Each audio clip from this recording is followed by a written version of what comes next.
What's up, everybody? Welcome back to JNL Sports. I'm your host, Logan, back at it again with Jackson. And in today's video, we're giving you the best mock draft on YouTube. If you want to go ahead and lock it in and tell your friends who the teams are taking, we're going to give you the answers right here. And we're going to start it off with number one, the Tennessee Titans taking Cam Ward. How you feel about this, Jackson? You think this is a good pick? Yeah, I like the pick. Tennessee needs a franchise quarterback. Will Levis just isn't that guy. I mean, his arm talent's there, but just on the field, he hasn't been successful. They got the number one pick, and Cam Ward's got to be the pick here. There's no other option here for Tennessee.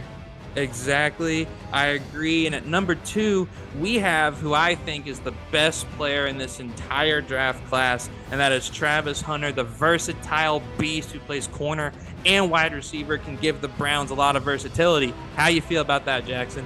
I think they could go with Abdul Carter, but Travis Hunter's definitely an option here. I want to disagree with that statement. I don't think Travis Hunter's the best player in this class. I think he's maybe fifth or sixth best player. I'm not saying I don't think he's going to be good at the next level. I think he'll play both positions and be an immediate impact on both sides of the ball. Well, hopefully he drops to the Patriots, but we'll see. How about up next, we have Abdul Carter going to the Giants. How do you feel about this pick? I think it helps them drastically. If Abdul Carter falls to the Giants, I don't think they would look to trade back or do anything else but take Abdul Carter. And speaking on the best player in the draft class, my opinion is it's Abdul Carter. I think he's just an absolute freak, and I think he's going to be an instant double-digit sack guy.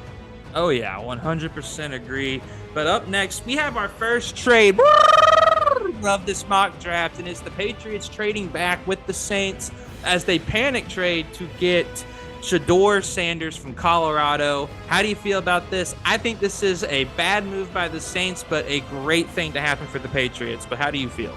I would say the same thing. And I do want to say this is the only trade we had in our mock because trades are just so hard to predict, but this one just kind of made too much sense to both of us.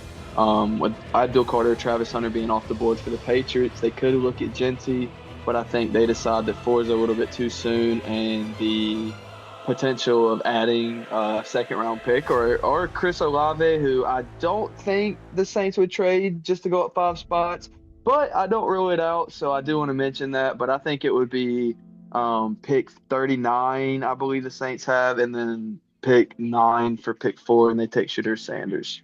Yeah, now I do want to address just one thing real quick that is relatively recent that was rumored today for people that are going to drop it in the comment section. There is a rumor that the Patriots might trade this pick for A.J. Brown. I personally think that is a load of BS. I think this trade for Shedeur Sanders from the Saints is a lot more likely. That's why I didn't factor that into this mock. But for those of you that are going to comment that, I just wanted to address it real quick. Don't get your hopes up for that trade. I don't think it's going to happen. But let's go on to the Jaguars pick at number 5. And it's so the Mason Jaguars, Graham. Yeah, so I could see them going multiple different ways. I actually saw a mock with them taking Ashton Genty earlier, which I don't think that makes any sense. It was I forgot exactly who it was, but it was, I believe on NFL.com. And I don't know why they would take Genty, having Travis Hunter and take Bigsby. That just seems a little ridiculous. But yeah, Mason Graham, immediate starter, immediate guy that's going to rush the passer, and an immediate impact guy to put beside Josh Allen and Trayvon Walker. I think it'd be a great pick for Jacksonville. I could also see them going Will Campbell here. I think Jacksonville's got a lot of good options here, and I think it would be hard to mess this pick up. Yeah, 100%. And up next, and speaking of Ashton Genty, we have almost said Oakland, guys. We have the Las Vegas Raiders taking Ashton Genty. They need a franchise running back, and we believe Ashton Genty has all the talent and all the skill to be exactly that. Right, Jackson? Yeah, I mean, talking about Ashton Genty, there's not going to be a guy with more expectations going into year one just because of what he did at Boise State and what he brings to the table and what he can offer. And one thing I do want to mention about Ashton Genty is he improved as a blocker throughout the season, which is very important going into the NFL level. And Boise State, for some reason, did not throw him the ball that much in his junior season, but they did a lot in his sophomore season. Dude has really good hands. Personally, being a Boise State fan and a huge Ashton Genty fan, and probably wherever he goes, he'll probably be my second team, and I will be tuned in to watch him play. I personally don't want him to go to the Raiders, but I do think the Raiders and John Speitzak, their new GM, I think they just can't pass up the chance that Ashton Genty is a Hall of Fame running back. Yeah. And is it crazy to say that those chances are decently high, like as high as they've been with any other running back? Oh Because I yeah, I think agree. Like if when I this guy watch doesn't get him, hurt, he's just gonna be an immediate like Pro Bowl type of player. like whenever I watch him, man, the first thing that pops in my head is Adrian Peterson. I think he has all the likelihood of becoming a guy of that level. So we'll see. Good luck to him if he goes to the Raiders or wherever he goes. But He's up like a mix next, between Dickerson and LT, but yeah. Anyway, up next, Will Campbell for the Jets. Makes a lot of sense. The Jets would be absolutely thrilled if Will Campbell fell to them here at 7. The Jets could look in different directions, but I just think Will Campbell's the one that makes the most sense, and he would just be an immediate impact starter. yeah, I agree. Will Campbell has been considered the best tackle in this class, so I think that this pick makes a lot of sense, especially For several years. Yeah, especially since this guy would be replacing probably Morgan Moses because they just lost him in free agency and he's been a heavily reliable, just great pass protector for the Jets. So good pick on that one. Up next, we have Tetatoria McMillan. I hope I said that right. For the Carolina Panthers.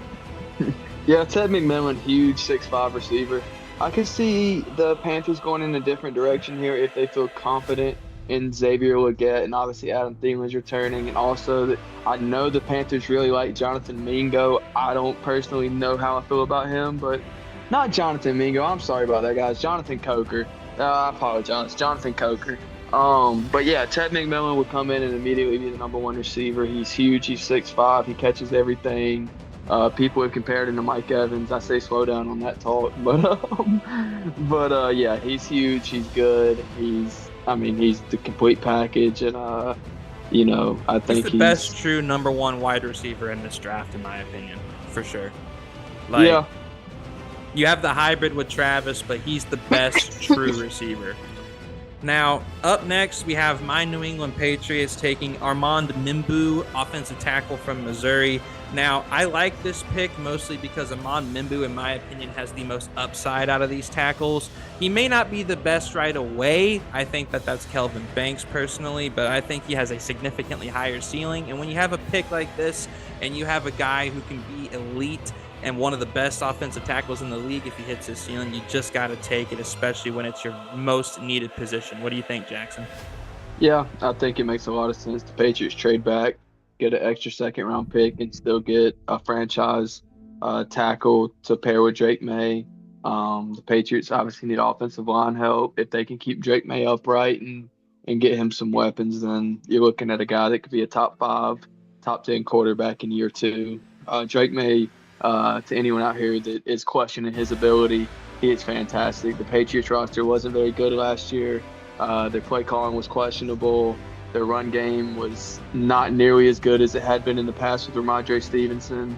Yep. This is a guy that is a cornerstone piece of your offense, and if Armand Mimbu works out how he should, it's a great pick for the Patriots and Drake May. Exactly.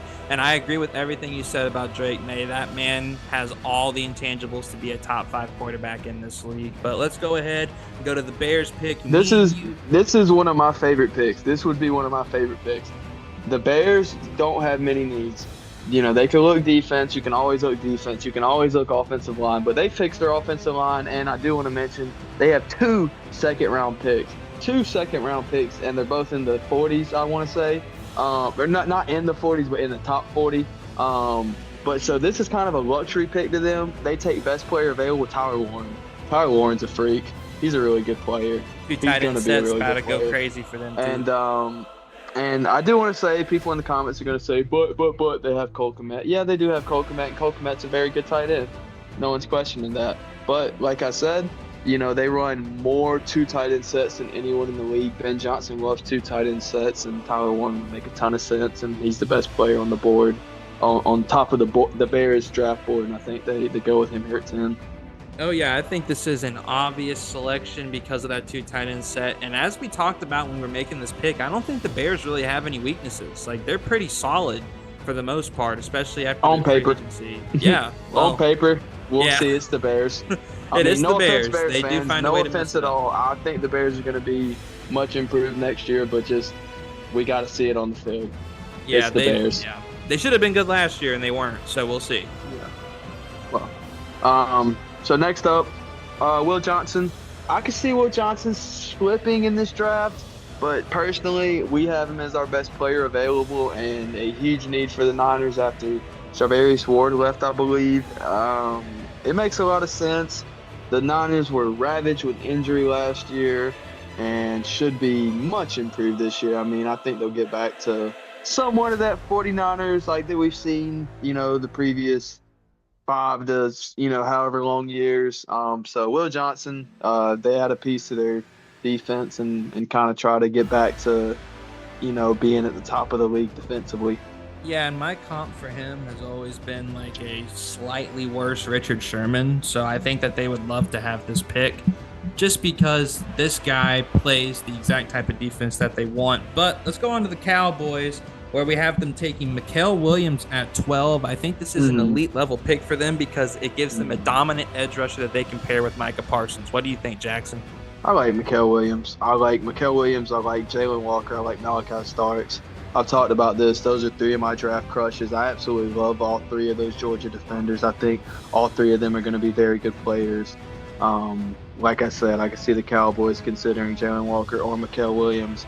I don't mind either pick. I think either one of them work out great for them. But Mikael Williams is the pick here, and I love it. Yeah, and I just think that the alpha male mentality you're going to have on the D-line, having 2 insanely young, fast pass rushers, sign me up. But up next for the Dolphins, we have them taking Kelvin Banks from Texas. Kelvin Banks, kind of the best player available here. The Dolphins need a tackle after Teron Armstead retired. We did want to mention the fact that Jalen Ramsey is looking like leaning towards he's going to get traded. So if he gets traded, I could see them looking at Barron from Texas, the corner.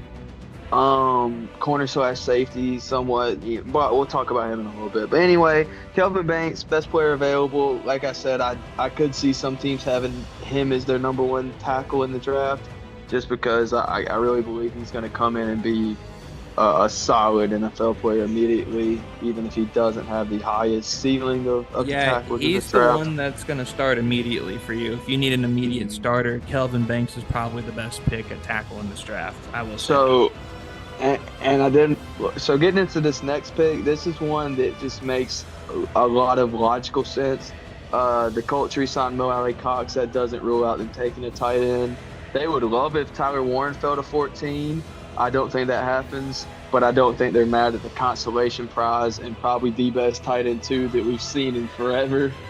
Colston Loveland, he would be the tight end 1 in any other draft. Yeah, Colston Loveland is absolutely fantastic. He's pretty close up there, to being good with Tyler Warren. Obviously, Warren is better, but Colston Loveland gives you so much versatility too. So this is still a great pick. And it also, in my opinion, Jackson, I'm going to be real, Mo Alley Cox is not a tight end number 1, and this would give them a true tight end number 1. This is something Anthony Richardson needs. He needs a guy like Colston Loveland. Anthony Richardson, I still think he has a high ceiling, but Colston Loveland would help him out a ton. Getting to our next pick, we have the Falcons lucking up and landing Jalen Walker. I would love this pick for the Falcons. You would love this pick for the Falcons until they're playing against the Buccaneers. Yeah, exactly. I mean, I'm trying not to be too biased this video, but I'm a huge Bucs fan, so the Falcons getting Jalen Walker, one of my draft crushes, would not be fun to watch. But I think it would be a great pick for them, and they need defense and or edge. They need front 4 specifically. So I think they need somebody that can help them up front big time because their pass rush last year was freaking atrocious. I think we can agree on that. Yeah, it's bad. So up next we have Jahdae Barron, cornerback from Texas, going to the Cardinals, and I think this is a sleeper pick because the Cardinals are on the rise in my opinion, but their secondary, other than Budda Baker, kind of sucks, and this will help them out big time. Jahdae Barron, good player, kind of a Swiss Army knife as I was talking about. I think the Cardinals just could really use secondary help, like Logan was saying. Really need help outside of Budda Baker. and this will be a great pick for them. And speaking of teams that need secondary help, the Bengals. Malachi Starks, a kind of late replacement for Jesse Bates, who they should have never let walk. But obviously with having to re-sign Jamar Chase and T. Higgins and Joe Burrow, decisions had to be made. But they get his replacement, Malachi Starks from Georgia. A really good player, a guy I could see maybe drop into the 20s. But in this draft, we have, the Bengals snagging here at 17. Yes, and I think this is an elite level pick because this is the perfect Jesse Bates replacement, who they've really been looking for since they let him go. And I think that this guy can come in and immediately be that. He's a very high IQ football player that can jump anything. He hits hard. He's just a perfect Georgia defender, as you said earlier. They're all just so good. So this is perfect for the Bengals. Now, Exactly. up next, Seahawks get Matthew Golden, a perfect Tyler Lockett replacement. A guy I do think will go in the top 20. I like Matthew Golden. I think he's going to be a good NFL player, and I think the Seahawks will be a good destination for him to land. yeah, I love this pick because, as you said, perfect Tyler Lockett replacement. And what I also like about Matthew Golden is he's way taller than Tyler Lockett, too. So, you can throw jump balls to this guy. And now you have JSN who can catch jump balls. You have Matthew Golden, if they take him here, that can catch jump balls. You have a team that can really be threatening going airborne deep bomb passes, which is amazing. So this is exactly what they need. Especially, don't forget this too, Jackson. They just lost DK Metcalf, who's their jump ball guy. So this will help them big time in that way, too. So up next, we have my Tampa Bay Buccaneers taking Donovan. I'm going to learn his last name if we take him, obviously. I'm sorry, guys. I can't say his last name. I'll give it a try. Easy. I'm going to learn it later. I'm going to learn it later. There you go. Edge from Boston College. I've read a lot about this guy. I've watched a lot of his scouting, and I still don't know how to say his last name. But, yeah, he's a freak athlete. He's a guy that kind of jumped up draft boards because of his combine and other things. And there's a few edges on the board I could see the Bucs considering. I could also see them considering Jahed Campbell from Alabama. But overall, I think this is just a guy that Jason Light falls in love with during the draft process. A lot of times you see Jason Light fall in love with these freak athletes, and this is another just Donovan. I love this prospect, and I would love if the Bucs got him. And up next is one of my personal favorite picks, even though it is an AFC team and I'm a Patriots fan. I got the Broncos taking Omarion Hampton. Mm-hmm. This man is the second best running back in this draft, and let's be real, Jackson, if Ashton Genty wasn't here, he would be by far the number one running back in this whole class. Mm-hmm. This is another pick that like I said with the Colts, it just makes too much logical sense. I know the Broncos, I believe, had him in for a top 30 visit. Omarion Hampton's a really good running back. He's another guy that's probably going to come in and be an impact player day one. A guy that you guys should probably be circling through your fantasy football drafts if he ends up in Denver. I know I will be. But, this is just another logical pick that just I think would fit on both Omarion Hampton and Denver. And give Bo Nix, help in the run game. Which, yes, he desperately to take that next step, he needs that. He needs it desperately, dude. Their running attack was one of the worst in the league last year, if I remember right. It was awful. Mm-hmm. So, moving on, we have Jackson Dart at 21. Again, we don't know what's happening with the Steelers quarterback room. I know they have Mason Rudolph. I honestly don't even remember who else is on their quarterback room at the moment. It's all terrible, so don't worry about it. I'm, if I was a betting man, I'd say Aaron Rodgers ends up in Pittsburgh one way or another. But I don't think that rules out the fact of them taking Jackson Dart. I could see Jackson Dart going a lot sooner. I could see Jackson Dart going a lot later. I don't really know where his draft stock stands. I did read the other day that some teams have him at the same tier, the same level prospect as Shadur Sanders, which that did kind of make me think that maybe some team is going to trade up and take him a lot sooner.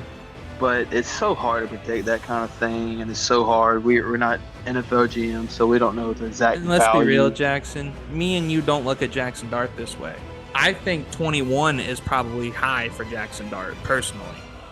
I'm kind of neutral. It's kind of last year I wasn't a big fan of Bo Nix coming in, and he kind of proved me wrong. So it's just kind of like a wait and see thing for NFL rookie quarterbacks at this point for me.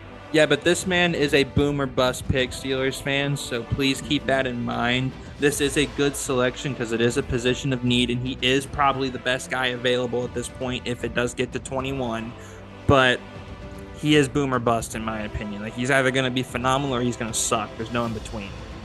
Yeah, I agree with that. And, getting into the Chargers pick, we have them taking edge rusher from Marshall, Mike Green, another guy that's a really good athlete and kind of shot up draft boards.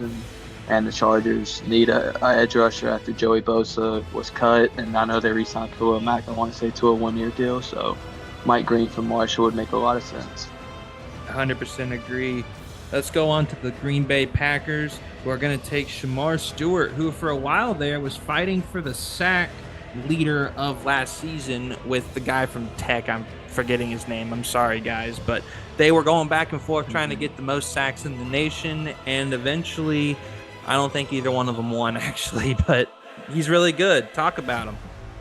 Yeah, he's a guy, I want to say he had like 16 and a half. I don't know the exact number. It was high. But yeah, I mean, playing in the SEC against other elite offensive tackles, he played well. He's a guy that's, just probably going to come into the NFL and be an immediate, like, third down pass rushing type of guy, and he's a good player. Getting to the next one, Minnesota. This one was kind of a guess, but it's Siobhan Revel Jr. I don't know how NFL teams view him. I don't even know if he goes in the first round, but Minnesota had him in on a top 30 visit. Minnesota needs a corner. I like this pick for them. I think it made a lot of sense, and that's why he was the pick for us. But again, I could see them going in a multitude of directions here. Yeah, and this was also best player available type pick too, at the position of need, which is corner. So it makes a lot of sense for them. But at pick 25 to the Texans, we got Kenneth Grant, defensive lineman from Michigan. So let's talk about him, Jackson. I think he's a very underrated player in this draft, personally. Yeah, I think in a lot of draft classes he would go top 15, top 20. He's a good player, obviously, and played on a prestigious program against really good competition. Think he would come in and help the Texans right away. You probably saw him in right next to Will Anderson, and I think that helps them out. He's a good run stuffer, and yeah, he's an immediate, I think, starter for the Texans, and just kind of fits a position need, and a guy that D'Amico Ryans would enjoy having on his defense. Yeah, now I gotta say, this next pick is one of my favorite picks of this entire draft. The Rams taking Emeka Egbuka. And why do I love this pick, you guys might be asking down there in the comment section.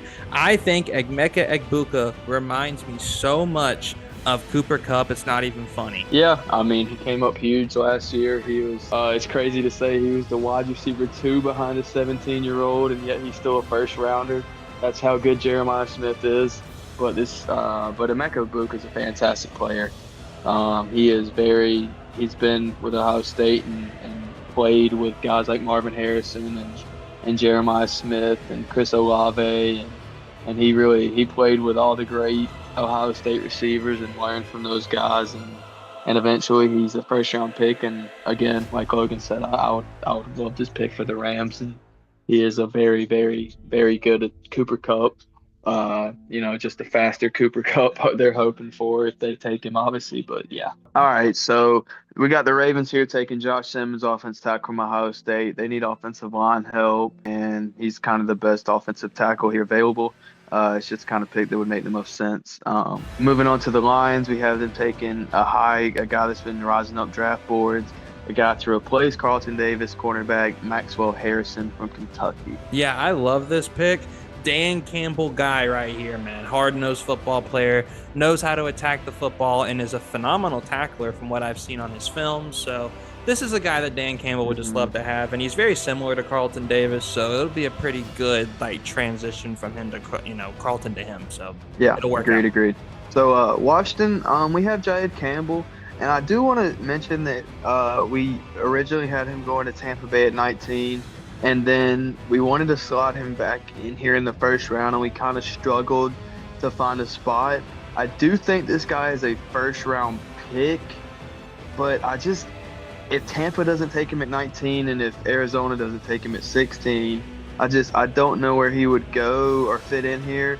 So that's why he kind of slipped all the way down to 29 here to Washington, who did re-sign Bobby Wagner, I believe, but could use a linebacker help, especially since Wagner probably has 1 season, 2 seasons max. And so yeah, Jayed Campbell, also injury concerns could cause him to slip down the board here. So that's why Yeah. he's here at 29. And one thing I will say about this guy too is since we did have a hard time finding a spot for him in the first, I could see him going very, very early day two like Christian Barmore did, because Christian Barmore was very similar in terms of like where his stock was and his talent level. So I could see him drop into a team like New England early, second round area type player. So getting to the next pick, the Bills, and I think this is a pick that would have a lot of Bills Mafia cited and a lot of people scared. And this is a guy that was supposed to originally be a top 10, top 5 pick, Luther Burden. So, yeah, Luther Burden to the Bills. Do they take another receiver after taking Keon Coleman last year and giving Khalil Shakir a big extension? Is this the guy that helps him beat the Kansas City Chiefs finally?